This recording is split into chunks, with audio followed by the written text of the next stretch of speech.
Hello दोस्तों, स्वागत है आपका अपने YouTube channel only study centre 2.0 में। इस वीडियो में हम लोग क्लास 11 का हिस्ट्री का सेट 3 का मॉडल पेपर सॉल्यूशन को देखेंगे टर्म 2 का। और इसमें आप लोग का हिस्ट्री का आल सेट कंप्लीट हो जाएगा, क्योंकि आप लोग का 3 सेट जारी किया गया था। तो हिस्ट्री का ये तीसरा सेट है, तो आप लोग का हिस्ट्री का आल कंप्लीट हो जाएगा। इससे पहले सेट 1 और सेट 2 मैंने कंप्लीट करा दिया है। प्लेलिस्ट का लिंक डिस्क्रिप्शन में है, आप लोग वहां से जा कर के देख सकते हैं। तो चलिए वीडियो को स्टार्ट करते हैं। और वीडियो को स्टार्ट करने से पहले हमारे चैनल पर नए हैं तो चैनल को सब्सक्राइब कर लीजिएगा और वीडियो को ज़्यादा से ज़्यादा शेयर कर दीजिएगा, अपने सभी दोस्तों के पास शेयर कर दीजिएगा ताकि सभी को सोल्यूशन प्रोवाइड हो सके। तो चलिए वीडियो को स्टार्ट करते हैं। यहाँ पर देख सकते हैं कि सामान्य निर्देश दिए गए हैं, आप लोग पढ़ सकते हैं। जैसे कि यहाँ पर दिया गया है कि कुल प्रश्नों की संख्या 19 है, जिसमें कि 1 से 7 तक अति लघु उत्तरीय प्रश्न है जो कि 2 अंक वाले हैं, और इनमें से किन्हीं 5 का उत्तर देना है लगभग एक वाक्य में। 5 के उत्तर देने हैं, लेकिन मैं यहाँ पर सभी का उत्तर बता दूंगा ताकि आप लोग को कोई प्रॉब्लम नहीं होगा। इसी प्रकार 8 से 14 तक है, यहाँ भी 7 क्वेश्चंस है और ये 3 नंबर वाले हैं। इनमें से भी 5 का उत्तर देना है और ये 50 शब्दों में देना है। इसका भी मैं सभी का उत्तर बता दूंगा ताकि आप लोग को कोई प्रॉब्लम ना हो। इसी प्रकार यहाँ से 15 से 19 वाले नंबर 19 नंबर क्वेश्चन वाले भी इसी प्रकार है। तो चलिए अब देखते हैं इसका सोल्यूशन। तो देख सकते हैं कि आप लोग का जो पहला नंबर वाला क्वेश्चन है सेक्शन ए का, कि सेल्जुक तुर्कों ने कुस्तुंतनिया पर कब अधिकार किया।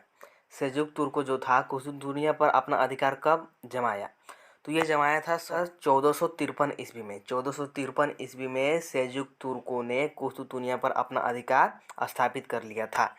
इसके बाद है आप लोग का दूसरा का नंबर वाला क्वेश्चन, की छापा खाना का आविष्कार किसने किया था।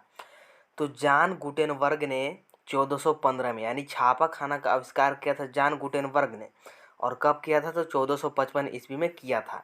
अब आगे बढ़ते हैं। तो आगे है आप लोग का तीसरा नंबर वाला क्वेश्चन, यहाँ पर देख सकते हैं। ब्रिटिश ईस्ट इंडिया कंपनी की स्थापना कब हुई, मतलब कि ईस्ट इंडिया कंपनी की स्थापना कब हुई थी, तो 31 दिसंबर 1600 ईस्वी में। आप लोग इसे याद कर लीजिएगा, ये बहुत ही इंपॉर्टेंट है।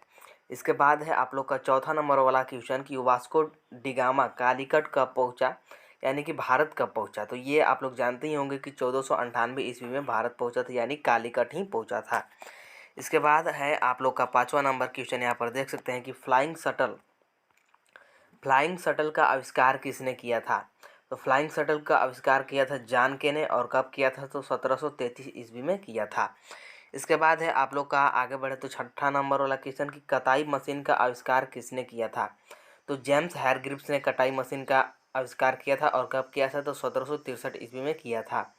इसके बाद है आप लोग का यहाँ पर सातवां नंबर क्वेश्चन देख सकते हैं, कि चीनी कम्युनिस्ट पार्टी की स्थापना कब हुई थी। चीनी कम्युनिस्ट पार्टी की स्थापना कब हुई थी, तो 1921 ईस्वी में हुई थी चीनी कम्युनिस्ट पार्टी की स्थापना। यहाँ पर आप लोग का सेक्शन ए वाला समाप्त होता है। इसके बाद यहाँ से चालू होता है आप लोग का सेक्शन बी, यानी 3 नंबर वाले क्वेश्चन, जिसका कि आपको आंसर लगभग 50 शब्दों में देने हैं। तो आप लोग का यहाँ पर जो सेक्शन बी का पहला क्वेश्चन है, पूर्ण जागरण से आप क्या समझते हैं। ये पिछले सेट में भी क्वेश्चन था कि पूर्ण जागरण से आप क्या समझते हैं। तो इसका जो उत्तर हो जाएगा, यहाँ पर देख सकते हैं कि पूर्ण जागरण एक फ्रेंच भाषा का शब्द है जिसका शाब्दिक अर्थ है फिर से जागना। 14वीं और 17वीं सदी के बीच यूरोप में जो सांस्कृतिक और धार्मिक प्रगति आंदोलन तथा युद्ध हुआ, उन्हें ही पूर्ण जागरण कहा जाता है। इसे ही हम लोग कहते हैं पूर्ण जागरण। इसके बाद आगे बढ़ते हैं। तो आप लोग का है 9वां नंबर वाला क्वेश्चन, की कोपरनिकस क्रांति क्या थी। कोपरनिकस क्रांति क्या थी, इसके बारे में बताना है। तो यहाँ पर देख सकते हैं उत्तर, कि ईसाई ऐसा मानते थे कि पृथ्वी पापों से भरी हुई है और पापों की अधिकता के कारण वह स्थिर है। ईसाइयों का ऐसा मानना था कि पूरा पृथ्वी पाप से भरा हुआ है और इसी के कारण ये स्थिर है। पृथ्वी ब्रह्मांड के बीच में स्थिर है, इसके चारों ओर खगोलीय ग्रह घूम रहे हैं। अब इनका मानना ठीक हमारे से उल्टा है, क्योंकि हम लोग जानते हैं कि पृथ्वी घूमता है, लेकिन इनका मानना था कि पृथ्वी स्थिर है और जितने भी ग्रह है, खगोलीय पिंड है, वो पृथ्वी के चारों ओर घूम रहे हैं। इसके बाद आगे बढ़ते हैं। तो आगे है कि लेकिन कोपरनिकस ने यह घोषणा कर दी कि पृथ्वी समेत सारे ग्रह सूर्य के चारों ओर परिक्रमा करते हैं। इसके बाद है यहाँ पर और भी दिया गया है, आप लोग इसे और भी ऐड कर सकते हैं, कि कोपरनिकस एक निष्ठावान ईसाई थे। वह इस बात से डरे हुए थे कि उनकी इस नई खोज से परंपरावादी ईसाई धर्म अधिकारी उसका विरोध करेंगे। आप लोग इसे ऐड कर सकते हैं। इसके बाद आगे चलते हैं तो आगे है आप लोग का 10वां नंबर वाला क्वेश्चन। यहाँ पर देख सकते हैं कि कौन सा नई खाद्य वस्तुएं अमेरिका से बाकी दुनिया में भेजी जाती थी। तो अमेरिका से बाकी दुनिया को भेजी जाने वाली मुख्य खाद्य वस्तुएं निम्नलिखित थी: आलू, तंबाकू, गन्ने से बनी चीनी, रबड़, लाल मिर्च, इमारती लकड़ी, कोको और चॉकलेट बनाने के लिए ककाओ। ये सब नई चीज़ें थी जो कि अमेरिका से दुनिया के बाकी देशों में भेजे जाते थे। इसके बाद आगे बढ़ते हैं तो आगे है आप लोग का 11वां नंबर वाला क्वेश्चन। यहाँ पर देख सकते हैं, मध्य और दक्षिणी अमेरिका की संस्कृति यूरोपीय संस्कृति से किस प्रकार भिन्न है। मतलब मध्य और दक्षिणी अमेरिका की संस्कृति यूरोपीय संस्कृति से किस प्रकार भिन्न है हम लोग को बताना है। तो दक्षिण अमेरिका की संस्कृति विविध सांस्कृतिक परंपराओं पर आधारित है। इनमें उन लोगों की मूल संस्कृतियां शामिल है, परंतु यूरोपीय संस्कृति मुख्य रूप से स्पेनिश, पुर्तगाली और फ्रेंच द्वारा लाई गई। यूरोप की संस्कृति कला, वास्तुकला, फिल्म, विभिन्न प्रकार के संगीत, अर्थशास्त्र, साहित्य और दर्शन में निहित है, जो यूरोपीय महाद्वीप से उत्पन्न हुई है। जबकि संयुक्त राज्य अमेरिका की संस्कृति विशेष रूप से सिनेमा और टीवी जैसी माध्यम से है। ये हो गया इनके बीच अंतर। इसके बाद चलिए आगे बढ़ते हैं तो यहाँ पर है आप लोग का 12 नंबर क्वेश्चन यानी 12 नंबर वाला क्वेश्चन देख सकते हैं। ब्रिटेन के औद्योगिकरण के स्वरूप पर कच्चे माल की आपूर्ति का क्या प्रभाव पड़ा। तो विश्व के किसी भी देश की औद्योगिक विकास मुख्यतः कच्चे माल पर निर्भर होती है। अब औद्योगिक विकास यानी उद्योग का विकास करना है तो कच्चा माल हमें चाहिए ही चाहिए। सामान्यतः कच्चा माल जितना आसानी से मिलेगा, औद्योगिक विकास उतना ही तीव्र गति से होगा। ये आप लोग समझ सकते हैं। उपरोक्त संदर्भ में जहाँ तक ब्रिटेन के औद्योगिक के स्वरूप पर कच्चे माल की आपूर्ति से पड़ने वाले प्रभाव की बात है तो वह निम्न है। यहाँ पर देख सकते हैं, पहला है कि निम्न में बड़े पैमाने पर कच्चे माल के रूप में मिलने वाले लौह अयस्क, कोयला, लोहा, इस्पात से बनने वाली मशीन के निर्माण में काफ़ी मदद किया। इसके बाद है दूसरा कि ब्रिटेन में सूती वस्त्र उद्योग का विकास बड़े पैमाने पर हुआ है, जिसमें कच्चे माल के तौर पर कपास था। इसकी प्राप्ति ब्रिटेन स्वयं अपने अलावा अपने औपनिवेशिक राष्ट्रों से करता था। इसके बाद एक पॉइंट आप लोग और लिख सकते हैं क्योंकि ये 3 नंबर वाला क्वेश्चन है कि रेल और जहाज निर्माण ब्रिटेन की एक मुख्य उद्योग था, जिसके लिए कच्चे माल के तौर पर लकड़ी की आवश्यकता होती थी। अतः ब्रिटेन में उच्चतम किस्म के लकड़ी भी थे, जिससे इसकी उद्योग में सहायक हुए।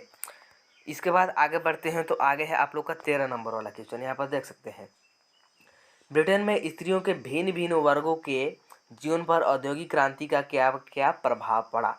तो ब्रिटेन में औद्योगिकरण के कारण स्त्रियों को कारखाना में ज़्यादा देर तक काम करने के फलस्वरूप उसका बुरा प्रभाव उनके स्वास्थ्य पर पड़ा और स्त्रियों का गृहस्थ जीवन बर्बादी की कगार पर आ गया। वहीं दूसरी तरफ औद्योगिकरण के कारण संपन्न व उच्च वर्ग की स्त्रियों का जीवन और भी अधिक आनंदमय हो गया। मतलब जो गरीब थे उनका स्थिति और भी बदतर हो गई, खराब हो गई, और जो उच्च वर्ग के थे, जो संपन्न वर्ग के थे, उनका स्थिति और अच्छा हो गया। इसके बाद आगे बढ़ते हैं तो आगे है आप लोग का 14 नंबर वाला क्वेश्चन। यहाँ पर देख सकते हैं कि सन यात सेन के 3 सिद्धांत क्या थे। सन यात सेन के 3 सिद्धांत क्या थे। तो सन यात सेन के 3 सिद्धांत निम्नलिखित है। पहला, राष्ट्रवाद। इसका अर्थ था मांचू राजवंश को सत्ता से हटाना, क्योंकि उसे विदेशी राजवंश माना जाता था। इसके बाद है दूसरा, गणतंत्र। देश में गणतांत्रिक सरकार की स्थापना करना। इसके बाद है तीसरा कि समाजवाद। पूंजी का नियमन करना तथा भूमि के स्वामित्व में समानता लाना। इसके बाद आगे बढ़ते हैं तो आगे है आप लोग का 15 नंबर वाला क्वेश्चन यानी सेक्शन सी का क्वेश्चन। तो सबसे पहले 15 नंबर वाला क्वेश्चन को हम लोग देखते हैं। यहाँ पर देख सकते हैं आप लोग, दीर्घ उत्तरीय प्रश्न। मतलब ये 5 नंबर वाला क्वेश्चन है और आप लोग को लगभग 150 शब्दों में इसका उत्तर देना है। तो यहाँ पर देख सकते हैं कि पहला है 15 नंबर वाला सेक्शन सी का कि पूर्ण जागरण सर्वप्रथम इटली में ही क्यों हुआ। मतलब पूर्ण जागरण तो हुआ, लेकिन सर्वप्रथम इटली में ही क्यों हुआ, इसका कारण बताना है। आप पहले क्वेश्चन देख लीजिए, मैं सोल्यूशन एक साथ बताऊंगा। फिर है 16 नंबर वाला कि विज्ञान और दर्शन में अरबियों का क्या योगदान रहा। ये हो गया आप लोग को 16 नंबर वाला क्वेश्चन। और 17 नंबर वाला क्वेश्चन है कि यूरोपवासियों की खोज यात्राओं के बारे में बताए। ये हो गया आप लोग को 17 नंबर वाला क्वेश्चन। इसके बाद 18 नंबर वाला क्वेश्चन है कि ब्रिटेन 1793 से 1815 तक कई युद्धों में शामिल रहा, जिसका ब्रिटेन के उद्योग पर क्या प्रभाव पड़ा, ये बताना है। और अंत में जो है आप लोग का 19 नंबर वाला क्वेश्चन कि मेजी पूर्ण व्यवस्था से पहले कि वे अहम घटनाएं क्या थी जिन्होंने जापान के तीव्र औद्योगिकरण को संभव किया। तो चलिए अब इसका उत्तर देखते हैं। तो उत्तर यहाँ पर देख सकते हैं 15 नंबर वाला का। 15 नंबर के यहाँ पर उत्तर देख सकते हैं कि इटली में ही पूर्ण जागरण की शुरुआत के कारण इटली के एक समृद्ध देश था समृद्ध का कारण था विदेशी व्यापार। भूमध्य सागरीय देशों में सबसे अनुकूल स्थिति इटली की ही थी, जिससे मध्यकाल के अरब व्यापारियों द्वारा देशों से लाया गया सामान अधिकांशतः इटली में ही बिकता था। यहीं से एशियाई वस्तुएं अन्य यूरोपीय देशों में जाते थे। ये हो गया आप लोग का 15 नंबर वाला क्वेश्चन। देख सकते हैं बहुत ही आसानी से आप लोग समझ लीजिएगा।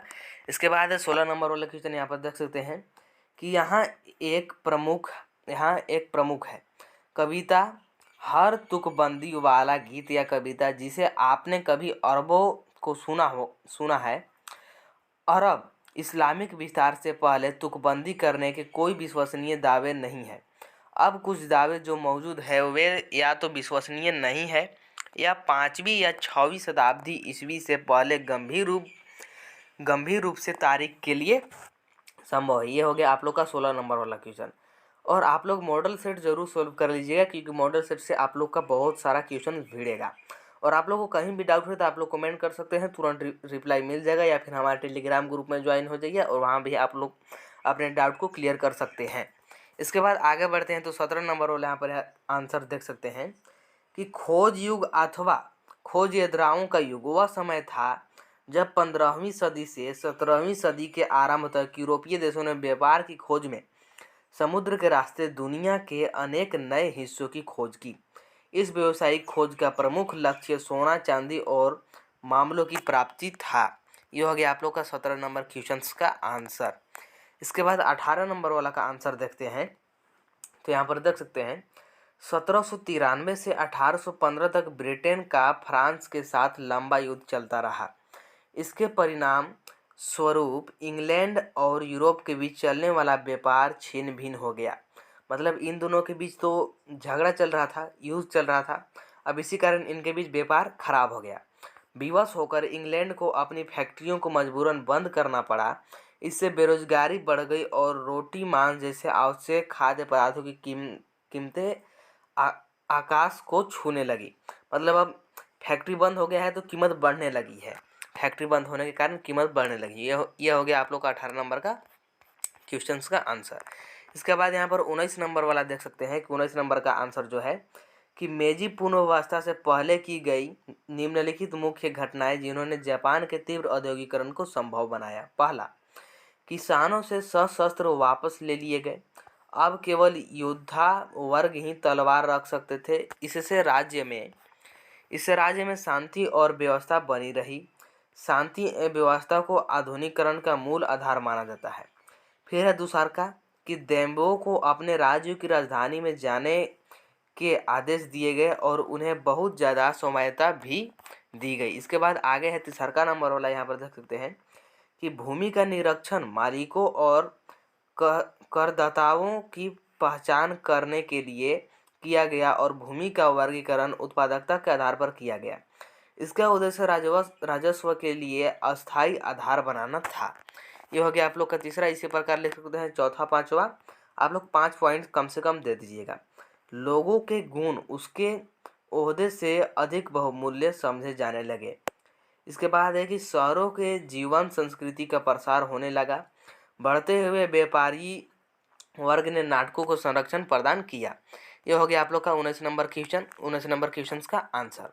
और आप लोग जब भी आंसर लिखिएगा पॉइंट वाइज लिखिएगा, क्योंकि आप छोटा भी आंसर लिखते हैं और पॉइंट वाइज लिखते हैं तो आपको फुल नंबर मिल जाएगा। आपका मार्क्स एक भी नहीं कटेगा, इसलिए आप लोग पॉइंट वाइज लिखिएगा। तो इस वीडियो में इतना ही। आप लोग का ये सेट कंप्लीट हुआ। अब मिलते हैं नेक्स्ट वीडियो में। तो चैनल को सब्सक्राइब कर लीजिएगा और वीडियो को ज़्यादा से ज़्यादा शेयर कर दीजिएगा।